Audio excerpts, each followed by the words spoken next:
Hello दोस्तों, मैं संदीप आप सबका अपने YouTube चैनल ज्ञान एजुकेशन आरबीएल में स्वागत करता हूं। देखिए, हम पढ़ रहे थे अलंकार और अलंकार में हम शब्द अलंकार पहले ही पढ़ चुके हैं और अर्थालंकार में भी हमने एक भेद पढ़ लिया था उपमा अलंकार का। ठीक है, उपमा अलंकार हमने पढ़ लिया है। तो आज बात करने वाले हैं रूपक अलंकार, उत्प्रेक्षा अलंकार और प्रतीप अलंकार के। ठीक है, तो चलिए आज इनके बारे में देखेंगे कि रूपक अलंकार क्या होता है, ठीक है, और उत्प्रेक्षा अलंकार क्या होता है, प्रतीप अलंकार क्या होता है। देखिए, इनको बहुत अच्छे से देखने वाले हैं, कोई भी प्रॉब्लम आपको पढ़ने के बाद नहीं होने वाली है। ठीक है, तो देखते हैं रूपक अलंकार। रूपक मतलब क्या होता है? रूप।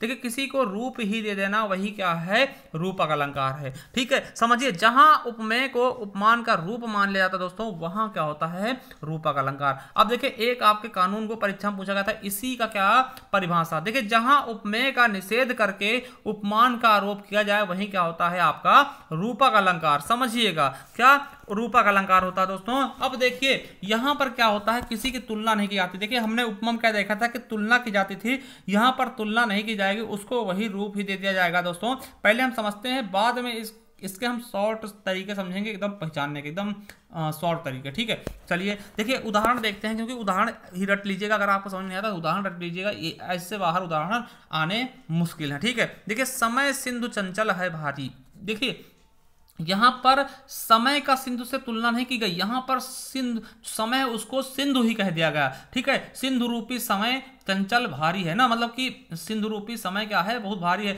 ठीक है, जिस प्रकार से सिंधु क्या होता है? बहुत भारी होता है, गहरा होता है, उसी प्रकार समय भी क्या है? बहुत भारी है दोस्तों, ये किसी का इंतजार नहीं करता। तो यहाँ पे देखिए, तुलना नहीं की गई है, उसको वही रूप दे दिया गया, समय को सिंधु का रूप दे दिया गया, इसीलिए यहाँ पे क्या हो जाएगा? रूपक अलंकार। देखिए, हम लास्ट में समझाने के एकदम अच्छे समझा देंगे कि आपको कभी जिंदगी में भूलेंगे नहीं और इस टॉपिक से कोई प्रॉब्लम ही नहीं होगी। ठीक है, अभी हम पहले समझा रहे हैं, इसको समझिएगा। दूसरा देखिए, चरण कमल बंदो हर राय। देखिए, यहां पर क्या चरण की तुलना नहीं की गई, चरण को किसका? कमल का रूप दिया गया। कह रहे हैं कि चरण रूपी कमल है ना, हर के चरण रूपी कमल की मैं वंदना करता हूं, मैं अभिनंदन करता हूं दोस्तों। ये यूपीएससी में पूछा गया क्वेश्चन है। तो यहां पर देखिए, चरण को कमल रूपी कह दिया गया ना, यहाँ पे तुलना नहीं की गई दोस्तों। तो बहुत ही ज्यादा मोस्ट इंपॉर्टेंट है ये सभी के सभी। जहां देखिए, ये उदाहरण आप रख लीजिएगा अगर समझ में नहीं आता तो। ठीक है, वैसे ऐसा है नहीं कि हम समझाएं और समझ में ना आए, बिल्कुल ऐसा हो नहीं सकता। ठीक है, अगला उदाहरण क्या है? अंबर पनघट में डुबो रही तारा घट उषा नागरी। देखिए, यहाँ पर अंबर को पनघट का और तारा को घट का रूप दे दिया गया है दोस्तों, इसीलिए यहाँ पर क्या है? आपका रूपक अलंकार। ठीक है, अगला है, देखिए यूपीएससी में पूछा गया 2017 में, ये भी क्वेश्चन पूछा गया। अगला है, पायो जी मैंने राम रतन धन पायो। देखिए, यहां पर देखिए राम रतन धन पायो, समझिएगा, और ये भी आपके यूपीएससी का क्वेश्चन है। यहां पर देखिए, राम रूपी रतन की बात की जा रही है, हमने राम रूपी धन पा लिया है दोस्तों। ठीक है, तो ये चीज यहां पर क्या हो जाएगा? आपका रूपक अलंकार दोस्तों। देखिए, मुख चंद्र तुम्हारा देख सकी, मन सागर मेरा लहराता। यहां पे कह रहे हैं कि तुम्हारा चंद्र रूपी जो शकल है दोस्तों, मुख है, ठीक है, हे सखी, तुम्हारे चंद्र रूपी शकल चेहरे को देख करके मेरा मन सागर जैसा लहराता। जिस प्रकार से सागर नहीं होता, सागर रूपी लहरा रहा, मतलब एकदम सागर जैसा, सागर ही है, ठीक, जैसा नहीं, सागर की तरह लहरा रहा ना। तो ये चीज आप समझ सकते हैं, उसको सागर का रूप, मन को सागर का रूप और मुख को चंद्र का रूप दिया गया है। ठीक है, तो यहां भी ये भी इंपॉर्टेंट है। अगला है, उदित उदय गिरिमंच पर रघुवर बाल पतंग, विकसे संत सरोज सब हर्षे लोचन भृंग। दोस्तों, ये भी यूपीएससी का क्वेश्चन है। देखिए, उदय और गिरी में दोस्तों क्या दिया गया है? एकदम रूप दे दिया है, और रघुवर बाल पतंग में उसको वही रूप दे दिया गया है। अगला है, खिले हजारों चांद तुम्हारे नयनों के आकाश में। दोस्तों, यहां पर भी क्या है? ये यूपीएससी क्वेश्चन है। ठीक है, अगला देखिए, मैया मैं तो चंद्र खिलौना ले हो। अब देखिए, जब श्री कृष्ण बच्चे थे दोस्तों, तो वो कहते थे मैं चंद्र खिलौना ले, चंद्र को ही खिलौना समझ बैठे थे। ये नहीं कहते मैं चंद्र, हमें चांद जैसा खिलौना चाहिए, नहीं, चंद्र को ही चाहिए उनको, और चंद्र मतलब कि चंद्रमा को ही खिलौना कहते था। ठीक है, तो यहां पर क्या हो जाएगा? आपका बिल्कुल अच्छे से रूपक अलंकार होगा, यानी चंद्रमा को ही रूप दे दिया था। ठीक है, चलिए यूपीएससी का क्वेश्चन है। अगला है, मन सागर मनसा लहर बूढ़े बहे अनेक। दोस्तों, ये भी आपके यूपीएससी का ही क्वेश्चन है। तो यहां पे देखिए, मन को सागर का रूप और मनसा को लहर का रूप दे दिया गया, इसीलिए यहां पे भी क्या होगा? रूपक अलंकार। अगला है, तुलसी मन मंदिर में बिहरे।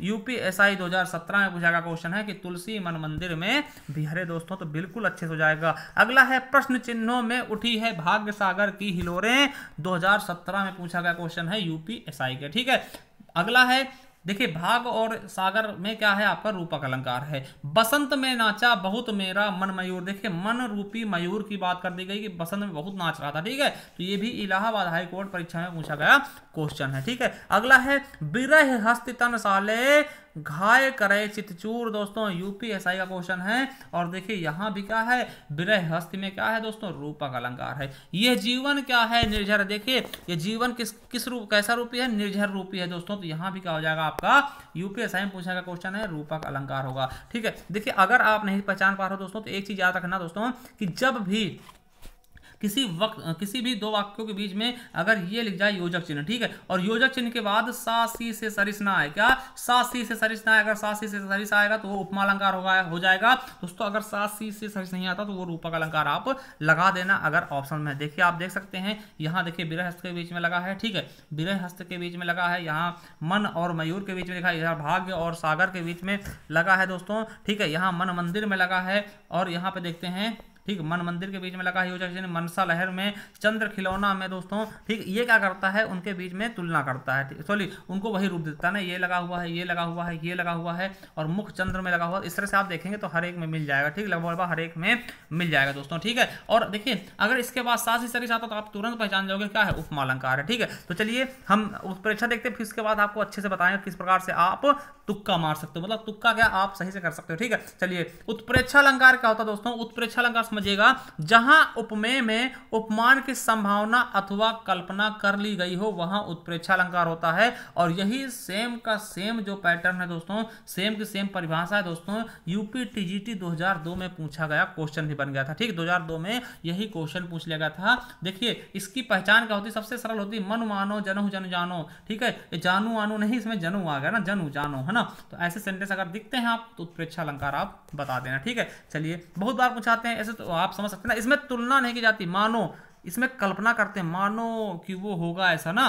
तो ये चीजें हम बाद में देखेंगे किस तरीके से इनको पहचान सकते हैं, ठीक, एकदम आसान तरीके से हम देखने वाले, लास्ट तक वीडियो को देखिएगा, ठीक, एक चीज क्लियर होगा आज, ठीक है। चलिए देखिए, सोहत ओढ़े पीठ पत श्याम सलोने गात, मनहु नील मन शैल पर आपत परियो प्रभात, मनहु आ गया दोस्तों, समझ लीजिएगा क्या हो गया आपका, बिल्कुल अच्छे समझिएगा, उत्प्रेक्षा अलंकार, ठीक है। अगला है, उस काल मानो क्रोध से तन कांपने उसका लगा, मानो हवा के जोर से सोता हुआ सागर जगा, देखिए मानो आ गया, ठीक है, मानो आ गया, मतलब कल्पना कर ली गई, मान लो कि हवा के जोर से सागर जग उठाओ ना, इस तरीके से वो कांपने लगा था तन उसका, ठीक है। चलिए अगला देखते हैं कि कहती हुई यूं उत्तरा के नेत्र जल से भर गए, हिम के कणों से पूर्ण मानो हो गए पंकज नए, मानो आ गया ना भैया, मानो हो गए पंकज नए। अगला देखते हैं, फूले काश सकल मई छाई, जनु बरसा ऋतु प्रकट बुढ़ाई, देखिए जनु आ गया तो यूपीएसआई का क्वेश्चन भी है ये, ठीक है। चलिए अगला है, रहीमन पुत्री श्याम मनहु जलज मधुकर लसय, यहाँ पे देखिए मनहु आ गया दोस्तों, ठीक है। अगले देखिए, आगे देख जरत रिस भारी, मनहु रोष तरवार उधारी, ठीक है। तो यहाँ पे क्या आ गया, मनहु शब्द आ गया, ठीक है। अगला देखते हैं, सोहत जनु जुग जलज समाना, ससह सभीत देह जयमाला, ठीक है। तो यहाँ पे क्या आ गया, जनु आ गया। अगला देखिए यूपीएसआई क्वेश्चन है, सिर फट गया उसका वहीं मानो अरुण लाल रंग का घड़ा, ठीक, मतलब कह जा रहा कि उसका सिर ऐसे फट गया कि मानो जैसे कैसा, कि जैसे अरुण लाल रंग का घड़ा, जैसे अरुण क्या होता है, लाल, ठीक है, मतलब कि लाल रंग के घड़ा फूट गया हो, इस प्रकार से खून उसका बह रहा था। तो यूपीएसआई में पूछा गया क्वेश्चन है। अगला है, चित्रकूट जनु अचल अहेरी, चित्रकूट जनु अचल अहेरी, देखिए जनु आ गया, जानो चित्रकूट कैसा अचल अहेरी जैसा है, तो ये भी यूपीएसआई में क्वेश्चन है, ठीक है। अगला देखिए, ये भी यूपीएसआई में पूछा गया क्वेश्चन ये वाला, ठीक है।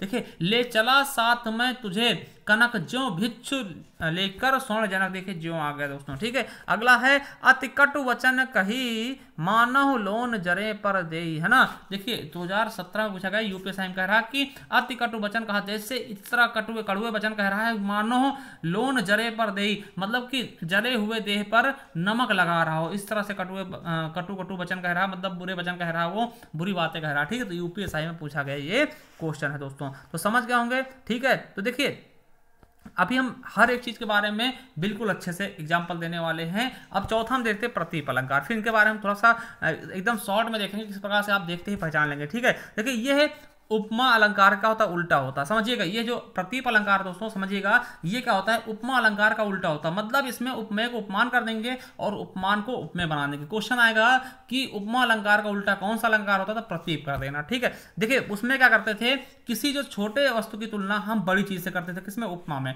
अब यहां पे क्या करेंगे कि बड़ी वस्तु की तुलना हम छोटे चीजों से कर देंगे, वही क्या होगा, प्रतीप अलंकार। चलिए देखते हैं, मुख सा चंद्र है। अब देखिए चंद्र कितना बड़ा होता है, चंद्र की तुलना यहां पे मुख से कर रहे हैं ना, तो मुख सा चंद्र है दोस्तों, ठीक है। अब देखिए यहां पे क्या है, देखिए समझिएगा, तो यहां पे क्या हो जाएगा दोस्तों, आपका प्रतीप अलंकार। नेत्र समान कमल है, कमल समान नेत्र होता है दोस्तों, तो वहां पे क्या होता है, रूपक होता, सॉरी उपमा होता है। यहाँ पे नेत्र समान कमल है, तो यार उल्टा कर देगा, यानी प्रतीप अलंकार होगा। तेरो मुख सो चंद्र है, शोभा बड़ी अनूप, ठीक है। अब यहाँ पे तेरो मुख सो मतलब तुम्हें मुख जैसा क्या है, चंद्रमा है, चंद्रमा की तुलना मुख से कर रहे हैं, तो यहाँ पे क्या होगा दोस्तों, बिल्कुल और बिल्कुल क्या हो जाएगा, प्रतीप अलंकार, क्योंकि उसका क्या है, उल्टा है दोस्तों। ये देखिए आपके यूपीएसआई में पूछा क्वेश्चन, उसी तपस्वी से लंबे थे देवदार तो चार खड़े। देखिए यहाँ पर मान लिया तपस्वी तपस्या कर रहे हैं कहीं दोस्तों, तो देवदार के पेड़, आपको पता है हिमालय पे देवदार के पेड़ होते हैं ना, तो उसी तरीके से कह रहे हैं कि उसी तपस्वी से लंबे थे, मतलब तपस्वी जैसे लंबे थे देवदार के जो पेड़ थे दो चार, वो तपस्वी जितना लंबे थे। अब भैया बताइए तपस्वी कितने फीट होंगे, ज्यादा ज्यादा कितने, 8 फीट होंगे, कोई भी तपस्वी होगा या व्यक्ति होगा 8 फीट से लंबा होंगे, और देवदार के पेड़ बहुत लंबे होते हैं दोस्तों। तो यहाँ पर छोटी सोच वाली बात किया है, इसीलिए क्या है, ये उपमा का उल्टा है, इसीलिए यहाँ पे क्या हो जाएगा, प्रतीप अलंकार। मुखमा चंद्रमा उसके मुख के समान है, यहाँ भी क्या है, उल्टा हो जाएगा, यहाँ पे क्या होगा, प्रतीप अलंकार। अब देखिए हम बात करने वाले एक एक अलंकार की, देखिए किस प्रकार से आप पहचानोगे। उपमा में पहचानिए, इसकी पहचान क्या होता है, सासी से सरिस, है ना, सासी से समान सरिस आएगा, ठीक है। अब देखिए उत्प्रेक्षा में क्या होता है, जन जानो मन मानो, और रूपक में क्या होता है कि दो शब्दों के बीच योजक चिन्ह होगा, ठीक है। और वहां पे क्या होगा कि आप समझ सकते हैं कि कोई भी चीज नहीं आएगी, यानी सासी से सरिस ऐसे नहीं आएगा तो उपमा हो जाएगा। और उपमा का उल्टा क्या होता है, प्रतीप होता है, समझिएगा। मान लिया क्या होता है दोस्तों कि किसी के पिताजी आते हैं अपनी बेटी के लिए लड़का देखने, ठीक है, समझिएगा। अब मान लिया आप लड़की हो, तो आपके जब पिताजी जाएंगे कोई लड़का देखने आप लोगों के लिए, तो क्या बोलेंगे, घर पे आके क्या बोलेंगे, उसको क्या बोलेंगे, जैसे बोल दिया कि दामाद हीरे जैसा है, समझिएगा, दामाद हीरे जैसा है, या फिर लड़का हीरे जैसा है, हीरे सा है, समझिएगा।